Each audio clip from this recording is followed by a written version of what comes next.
Rimī šobrīd norisinās saldējuma festivāls, tāpēc es aizdevos uz Rimī un es pamanīju, ka viņu saldējumiem ir nereāli zemes cenas. Tāpēc es nopirku visus Rimī brenda saldējumus un tūliņās tos notestēsim. Garšu tests. Šis pirmais saldējums ir kļavu sīrupa ar valriekstiem. Var just kļavu sīrupa garšu, pats saldējums ir diezgan tāds maigs, gaisīgs, es teiktu. Un valriekstu gabaliņi arī ir daudz. Bet tas tomēr tāds diezgan vienkārši, tāpēc tam es došu vienkārši 7. Kopumā ir diezgan labi. Šis nākamais saldējums ir klasiskais šokolādes. Izskatās viņš šādi.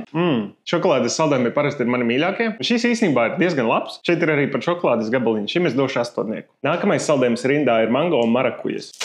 Mango un marakuja ir divi augļi, kas man ļoti garšo, bet viens mīnus. Man nepatīk tādi svaigie saldējumi, tāpēc skatīsimies, kā būs šis. Ja godīgi, šis garšo labākais gaidīju. Daudzreiz labākais gaidīju.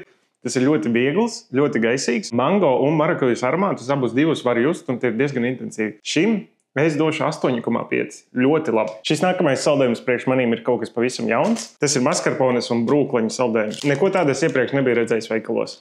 Šis saldējums arī tāds diezgan gaisīgs, un tas brūkleņa pildījums ir tāds tieši pa vidu kā ievārījums ielikt. Ļoti viegls un gaisīgs saldējums, tomēr nedaudz varbūt pārāk vienkārši priekš manīm. Šim es dodu 7,5. Nākamais saldējums ir nedaudz savādāks, tas ir vafeļu konusā, un šis ir ar meža ogām. Tas uzreiz ir, manuprāt, pēc svara 2 smagāks kā iepriekšējie. Tas meža ogu pildījums ir pa vidu. Man bija nepieciešama veseli 3 kodiem līdz tam tiktu, bet garša ir ārprātīgi laba. Man ļoti, ļoti garšo tas pildījums, tas ievārījums. Ja tas pildījums būtu vairāk, es šim saldējumam dotu varbūt pat 10, bet tomēr man nāksies likt viņam 9, bet joprojām ļoti, ļoti labs saldējums, man ļoti garšo tas pildījums. Nākamais rindā ir klasiskais vaniļas saldējums.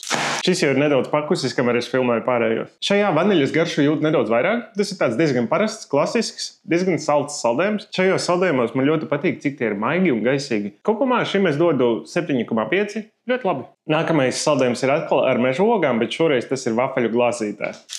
Šis izstāsta nedaudz savādāk kā tas, kas bija konusā. Šeit izstāsta, ka pildījums ir vairāk. Vienīgā lieta, par ko var piesieties šim saldējumam, ir tas, ka tas ir ļoti salds. Tāpēc tam es došu 9,5. Ļoti garšīgs saldējums, es noteikti iesaku. Pēdējais saldējums ir vēl viens saldējums vafeļu konusā, un šis ir ar dzērvenēm. Šis saldējums ir arī kā klasiskais plombīru saldējums ar ievārījumu iekšā. Tas ievārījums ir diezgan garšīgs, bet meža ogu versija man garšoja daudz labāk. Tāpēc šim es došu 7. Bet kopumā es esmu diezgan pārsteigts par to, cik lēti un cik garšīgi ir Rimī saldējumi. Ieraksti komentārā, kurš no šiem ir tavs favorīts.